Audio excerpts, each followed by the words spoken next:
Hey, what's up guys, aarava here, and welcome back to the episode of my F1 2019 career mode, episode number 50 today for the Canadian Grand Prix in Season 3. If you guys didn't miss the previous one, then be sure to go check that one out before you see this one, the Monaco GP. Probably one of the best Monaco Grand Prix I've had so far on this game in terms of the action and how close things were between myself and our fellow competitors there out on the track. But the Canadian Grand Prix, the place where we got our very first win ever in F1 2019 career mode last season, so a happy hunting ground. And I'm happy to be back here at Montreal. Now, last episode, we did spend some R&D points, and I actually didn't show what I spent them on in the video. A lot of you guys were asking what I spent them on. I basically purchased the only two upgrades that I could actually purchase for Toro Rosso, because they've maxed out the engine, we've maxed out the chassis side with the Toro Rosso car. The only place to upgrade now is the aero side, with two ultimate upgrades on the front and rear downforce, but those are going to take 4 episodes to come into play at the British GP, my home Grand Prix, so we'll have to see how that goes. And whilst we do that, whilst we wait for that, other teams are going to upgrade. Unfortunately, Red Bull are not going to upgrade into this weekend, so they're slumping a little bit there, and Renault have caught them back up in the R&D graph along with Williams. You can see their McLaren also make upgrades, so they're as close as they ever have been to us in the R&D chart then. So it'll be interesting to see, maybe, is this the start now of our rivals starting to catch what has been a very, very dominant Toro Rosso really this entire season long. You know, it might not just be myself and Leclerc battling out there as it has been for the last 2 episodes, and we might see the orange cars come into play here. We'll have to see about that, and the only way we're going to find out is by going to the track. So let's get into it then and go to qualifying for the Canadian Grand Prix.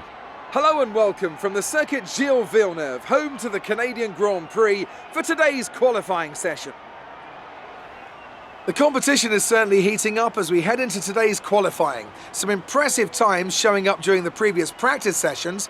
Anthony Davidson, do you think we can expect a similar level of skill to be showcased during today's qualifier? Well, I certainly hope so. The competition here is extremely tight, and I think we might see some very close times today. Remember, practice isn't just about fastest lap times though, it's about optimization, it's about ratifying your decisions. No one's going to be sweating small mistakes here and there, but in qualifying that all changes. You need to nail that perfect lap or face the consequences, and believe me, that's a lot of pressure. Right, so diving straight into our first line lap in Q1, of course, hoping to make it through very easily into Q2. The weight shift very easy in the Toro Rosso from left to right here, as ever. As we've said many times before, this car feels a treat to drive really compared to that Red Bull we were in. And across the line, it's a pretty easy P1 then for us, and it will be through into Q2. Weird to see my teammate a little bit off the pace there, Leclerc down in P9. So I don't know if that's maybe just track evolution, maybe got blocked a little bit there. We'll have to see about that. Although saying that, as we go into Q2 then, I basically get the reverse of that, and I felt like this was a pretty decent lap. I felt like it was pretty comfy, no major mistakes there, maybe a little tiny lock up here and there, but nothing major. As we cross the line though, it's only going to be P7 then. Leclerc tops the session, and by the time we end it, we do make it through thankfully into Q3, no dramas there, but we're the one then down in P8 it is, and Leclerc's the one in P1, so very, very odd situation there. The session just, I don't know, the track maybe evolving so much, or just the ebb and flow of the pace of the Toro Rosso and the track and everyone else, I guess, maybe speeding up in Q2, I don't know, but for some reason me and Leclerc just like to swap kind of where we kind of were in the order then. But this is all that matters in the top 10 shootout, and right now across the line for that first flying lap in the top 10 shootout, where P2 Max Verstappen surprisingly is the one on provisional pole position. Lucas Weber in P4, so it's a sandwich of the Renault and the Toro Rosso. No McLaren's in sight yet, despite the McLaren being the ones closest to us on paper, but there goes Lando Norris. Lando Norris now is the one on provisional pole. Leclerc has gone faster than me in P3. We're down to P4. What can we do across the line? And it is going to be pole position for us there at the Canadian Grand Prix. So our second pole in the Toro Rosso then, since we moved to the team from the Spanish Grand Prix onwards there. It's pole for us. Lando Norris second place, Verstappen in third, and Leclerc in fourth place here. So in a place like Canada, where it's really all about the engine power, more so I guess, on the back straight, the McLaren and Renault have managed to pull through, and it's a very, very close qualifying. Look at that. Literally the top 4 only covered by just over a tenth. Absolutely amazing stuff there. That means the race should be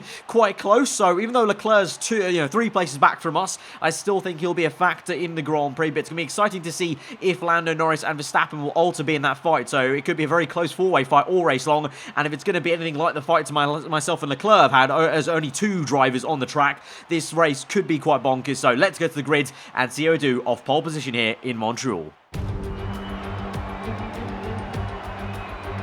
We're back once again beside the St. Lawrence River here in Montreal for the Canadian Grand Prix. The event first moved to a variant of this track back in 1978.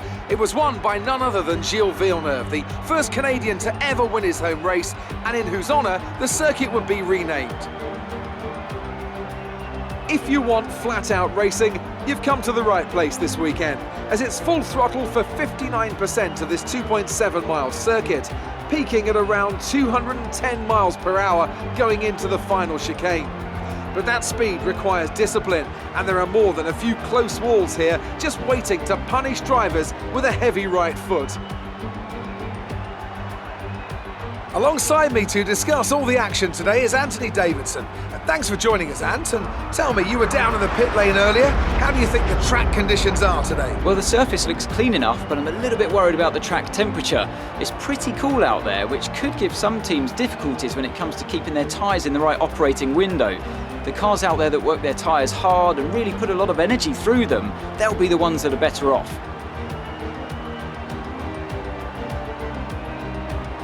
Let's run you through the driver grid order for today's exciting race. The engineer lines up on pole position and Lando Norris lines up alongside. As we continue through the rest of the grid today, we have Verstappen, Leclerc, Pierre Gasly, and Faber, Butler, Perez, Vettel, and Lewis Hamilton, Bottas, Raikkonen, Daniel Ricciardo, and Hülkenberg, Russell, Stroll, Kevin Magnussen, and Daniel Kvyat. Giovinazzi and Romain Grosjean sits at the back of the grid, and with lights out just moments away, it's time to go down to the track.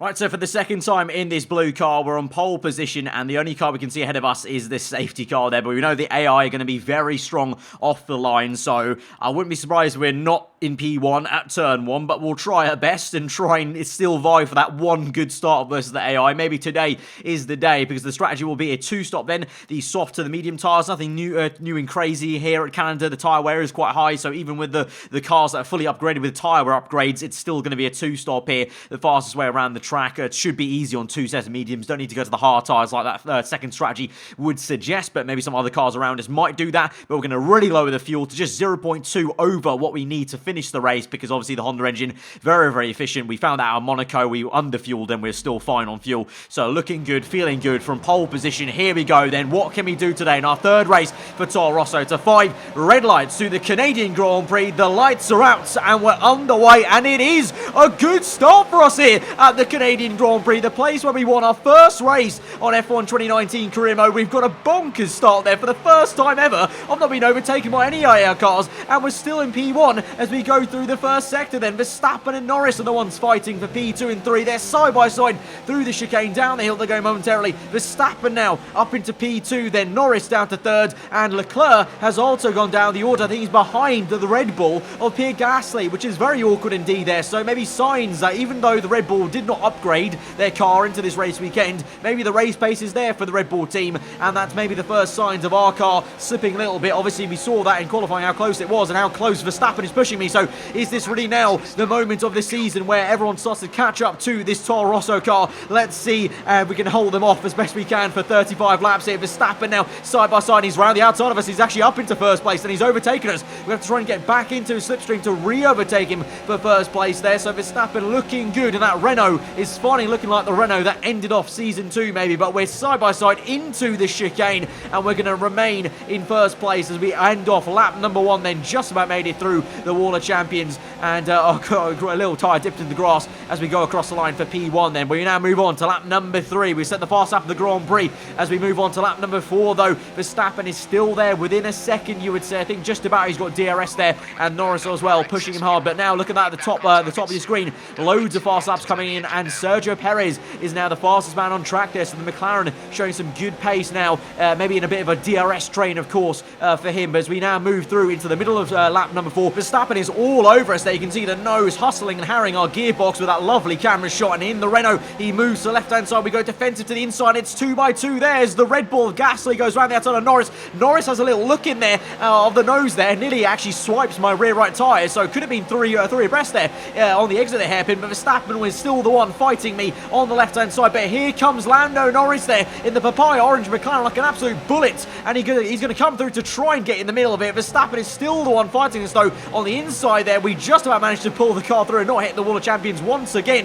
But Verstappen's on the left, and now here comes Lando Norris fully. He has arrived and is fighting for the lead. We're now side by side with our fellow countrymen through turns 2 on the outside now. But Norris has got it. Can we switch it back to the right-hand side? We try and get the power down, but Norris, just like he did in Monaco, places his car really well and really makes it awkward for me as we go too deep into that next chicane, then plant the power way too early, and so I'm getting a little bit flustered in this Toro Rosso, and we've seen it before at Spain and Monaco. The Toro Rosso, at least with me driving it, is very lively on the rear end, shall we say, a lot more unstable than the Red Bull ever was in the first 4 episodes of this season there. Now we're having to contend with our teammate coming to attack us now. He's the one in P3. He's overtaking Gasly, he's overtaking Verstappen. Verstappen now is falling back a little bit, maybe hitting some tyre wear finding on lap number 6, and Lando Norris, well, look at him, he's absolutely bolted off like an absolute bullet there as we now fight Leclerc, our teammate, for P2. So could this be the breaking point? Maybe that is the win gone for a potential one of these Toro Rosso cars, and maybe that's McLaren booked in for the race win. We don't know. I mean, the gap is big, but it's not too big. That I think maybe if we can just get some clean air, we could try and close that back up. But right now, clean air is nowhere to be seen. We've got Leclerc ahead of me. I've got my old teammate Gasly now in the Red Bull harrying me as well, which is a little bit annoying and embarrassing in a way if he's going to try and fight us. So hopefully he doesn't, and I can just pull on the back and try and overtake Leclerc instead of getting a fight with that Red Bull car. And speaking of that, that's exactly, it looks like what might happen as we pull through there. The Toro Rosso is so quick in a straight line, especially when you have the DRS open. You just see it just gains so much speed in 8th gear, and as we go across the line for lap number 7 in that 8th gear, we shoot it down the inside, lock up on the front right tyre, we bang tyres with Leclerc, and it's another great squabble with our new teammate in the Toro Rosso there for the 3rd race in a row. Really great battles there. GG's though all round, giving each other enough space, and we're back up into P2 as now the sun comes out in Canada, and Leclerc in DRS range is for sure going to come knocking once again on the back straight here. We pull on the left-hand side. He's taking the inside line because I'd rather be on the inside for the chicane, and it sort of works out there. Little bit of contact maybe, but we do keep the inside line, and in the end the kind of plan works of slowing us both down to maintain the position. But Leclerc comes once again on the outside of turn 1 then. It's going to be a real tight fight once again, and it's side by side between Verstappen and Gasly as well behind us, so it's a real scrap in the entire kind of top 6 there, bar P1 being Norris, who's pulling away at this stage of the GP. Leclerc though has got the inside line. We have to let that go, but we do switch it back now from the right to the left, and he invites us back in a way there. So it really has been such a great squabble with Leclerc, but now he brake checks us. He locks up, makes a mistake on his own, but inadvertently brake checks us there to that next corner. So I was about to say, it really has been such a great pleasure battling Leclerc for the last 3 episodes, but that was a little bit frosty there, I can't lie. But obviously he didn't do it on purpose, and then he just locked up and made a mistake there. But all in all, it's been always a fair fight with Charles in this Toro Rosso, and long may it continue really, as we are now in P3. Leclerc's got us for P2, but as you saw there on the bottom right on the heads-up display, I'm going to say pit in this lap because I want to come in as the tyres are screeching quite a fair bit on the rear, and I think that's why I'm losing some pace compared to Leclerc and Norris especially, is because the rear tyres are really just not cooking for me at the moment there. But as we come in, Leclerc's going to come in, and we have to take to the escape road and cut across and avoid the sausage curb there. I didn't see Leclerc come in there because I was so focused on just, okay, when do I need to brake to come in for this very fast pit lane entry. Last minute, spotted Leclerc was going to come in. There's no way I wanted a double stack with Leclerc, and so we have to take to the escape road and try and go for one more lap here. So that's going to lose us time for sure, and Gasly comes and attacks us now right at the end of lap number 10 as we come in finally for our first pit stop there. But that was very hazy. Some of you might have thought, okay, that's probably going to lose me more time than it's worth. I should have just double stacked, but I honestly think I probably would have lost more time double stacking, because sometimes, especially if you're that close to a car that you're double stacking with afterwards, the pit crew can sometimes wait about 7 seconds there to actually get your car into the pit box to change the tyres. So I just jumped out of the way. But again, like I mentioned in Spain, the team and Leclerc have a habit of trying to undercut me all the time and pit on the laps I want to pit. So I think this next second pit stop, I'm going to take matters into my own hands and pit a lot earlier than the strategy recommends, because I want to get an undercut for the second stint, because right now I've lost a lot of time here. I'm now behind Verstappen and Devon Butler, who I don't know if Butler's yet to pit in this Grand Prix. Verstappen definitely has pit, so we've lost a place to him, and he was way behind us at that point in the GP, so we definitely have lost a lot of time there. So now we go chasing after Verstappen to try and re-overtake him here with DRS, but he's got DRS on Butler, and he locks up there a little bit. I tried to make a little move on the outside, but I was going to effectively get boxed in with Butler being there very awkwardly, so I can't make the move then. Leclerc goes and sets the fast lap of the Grand Prix, showing that Toro Rosso still has the decent race pace there, even though Norris so far has been dominating this Grand Prix. But now this phase of the Grand Prix, not even really thinking about Norris or Leclerc. Need to get past these two first to get into the clean air that's ahead of him. And so here we go, the move to the inside that was, as Verstappen tried to go the long way around on Butler, slowed himself down, and we're able to send it through up into P6. And now we chase after Devin Butler, the man we swapped seats with,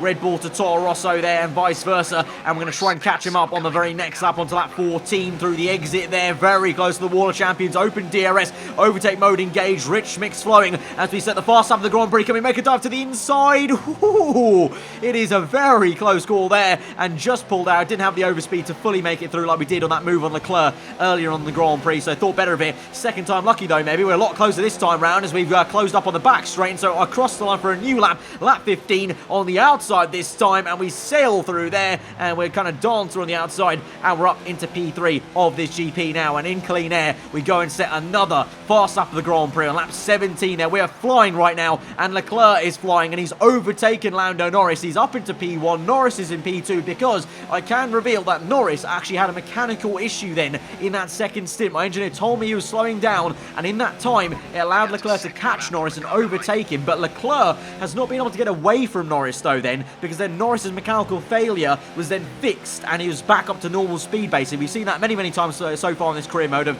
those issues that the engineer tells you about, and that's exactly what happened there. And so now we've got this interesting situation where Leclerc is effectively backing Norris up into us, and we're all going to kind of get together as a three-way fight for P1, 2 and 3. So what's turned into what looked like a little bit of a doom and gloom situation of P1 being gone completely, we're now back in the fight for the race win. Leclerc's back in the fight for the race win, and it's game time now. 15 laps to go in this Grand Prix, one pit stop to make for everyone else, and we're getting so close now to Lando Norris within DRS. Can we even make a move to the inside of turn 1 on the outside, where we're going to go? Norris parks his car on the outside. We have a little look down the inside, but like with Butler, unable to make a move there, and just like Monaco, we're behind Lando Norris and left frustrated there, trying to make an overtake pass. And so instead, on lap 21, I decide, okay, remember, I want to try and get an undercut. We're going to pit this lap 2 laps earlier than my recommended pit stop window, and we're going to come flying in the middle of Leclerc and Norris. A little bit dangerous. If that was real life, I suggest maybe the FIA would question my moves there, but had to make that work to the inside and not lose too much time coming into the pit lane there. And so we've undercut Leclerc. We will undercut Leclerc and Norris here,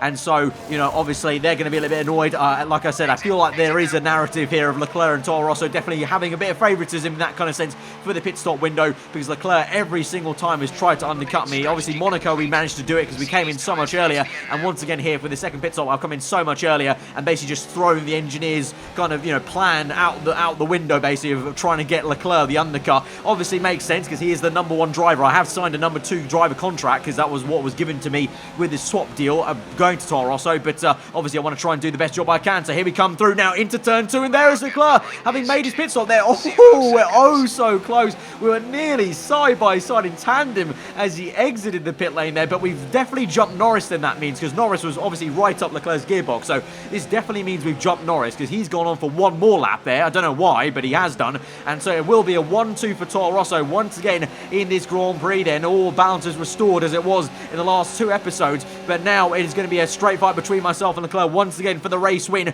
Obviously I got the win in Spain, he got the win in Monaco. Will it be the checkerboard we desire and getting the win at the Canadian Grand Prix? Let's find out. We've got the last phase of this GP, fast up the Grand Prix, and around the outside we go of turn 1. Dip a tyre in the grass a little bit on the outside into turn 2. We're up until P1 of this Canadian Grand Prix on lap 24 then, and Leclerc is down to P2. Job done, but for how much longer there? We've got a decent amount to go in this Grand Prix, 11 laps to be exact, and Leclerc is going to be mighty. He has been obviously so far as my teammate there, so you know he's not going to give up for sure. And so we've got to try and pull this through and use the ERS and fuel to our advantage, try and pull away as best we can, but that's just not possible as we've seen before in Spain and in Monaco. Leclerc is very rapid in this Toro Rosso, and here he comes now. Will he go to the inside? We're going to very awkwardly park it in the middle, but he tries a very late move to the inside there. My word, I did not expect an AI car to make a move that late there, but he's done it. Kudos to him. He's dive bombed me, and he's got P1 as Lando Norris now sets to fast after the Grand Prix. So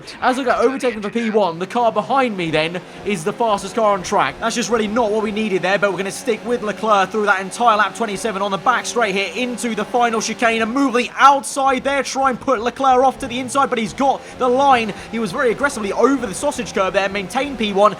Norris has a little look on the left hand side, but we're gaining the speed with the DRS, and we're going to go for the late lunge to the inside there, lock up on the front left, cuts across Leclerc, Somehow don't make any contact with him though, because I think he backed out of that, seeing me to make that horrendous dive, I will admit, on the inside there. But obviously respect between teammates, fair play to him for seeing me coming there and letting off the gas pedal and allowing me to make that move essentially there, because I could have sworn for sure I was going to smash his front left tyre there. But that's just the respect we've had so far in this fight in the last 3 episodes. And so on lap 28 we lead the Grand Prix. Leclerc though will come back. He's rapid off that corner there. All the AIR round the outside he goes. We go very defensive on the right and place our car perfectly there to maintain P1, and Leclerc loses a lot of time, and Norris now is sniffing his gearbox here, and I'm begging and kind of hoping a little bit that Norris can attack Leclerc. Not too much, because I still want to maintain the 1-2 for Toro Rosso, but if Norris can just fight Leclerc a little bit to give me some respite, that'd be great. And here goes Lando Norris round the outside in his McLaren there, and they're side by side and through the middle of the chicane.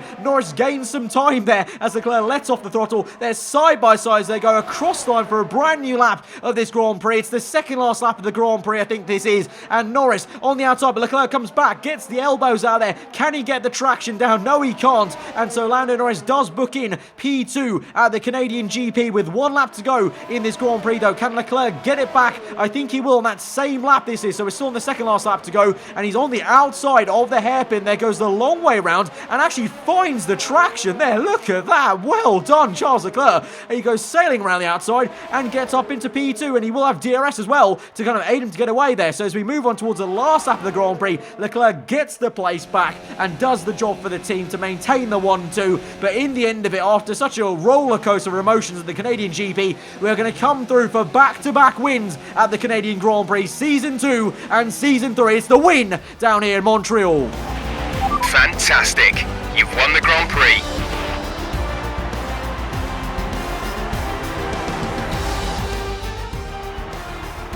So, another fantastic victory for Toro Rosso today. Anthony Davidson, how do you think they were able to set themselves apart today? Well, they certainly stood out as a drive with tons of confidence on the track. I think their ability to keep their cool, even during some of the more hectic parts of the race, meant they were able to capitalise on the mistakes of other drivers, giving them the opportunity to make their way to the top spot with ease. And it's time now for the podium celebrations, and how well deserved is this one? This is a team all about giving talented young drivers an opportunity to race and to win. Toro Rosso are your winners here today.